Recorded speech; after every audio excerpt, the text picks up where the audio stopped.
क्षेत्रामध्ये काम करतात. अशी लोक ऑलरेडी कामाचा खूप ताणतणाव आहे त्यांच्यामध्ये, कारण की ऑलरेडी कामाचे तास ऑलरेडी असलेल्या नियमापेक्षा जास्त आहेत. जास्त वेळ काम करून घेतलं जातं, त्यांना सोयी-सुविधा दिल्या जात नाहीत. त्यातच पुन्हा आता सरकारने पुन्हा एकदा एक असा नियम आणलेला आहे, की कामाचे तास आता जो सुरुवातीला 9 तास होतं खाजगी कंपन्यांमध्ये, त्याला 12 तासाची वेळ केलेली आहे. आता म्हणजे दिवसातले 12 तास आता श्रमिकांना म्हणजे कामगारांना म्हणजे मजुरांना काम करावं लागणार आहे.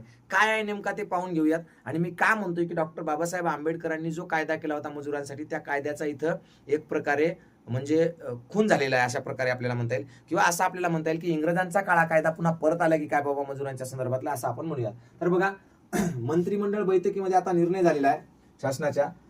आणि हा काय निर्णय आहे? तर निर्णय असा आहे की कारखाने अधिनियमामध्ये दुरुस्तीला मान्यता मिळाली. त्याचबरोबर खाजगी कंपनीमध्ये आता 9 ऐवजी 12 तास काम. आता तुम्ही म्हणाल, सर बरं झालं 12 तास काम केलं, जास्त काम होईल, जास्त उत्पन्न वाढेल, तर जास्त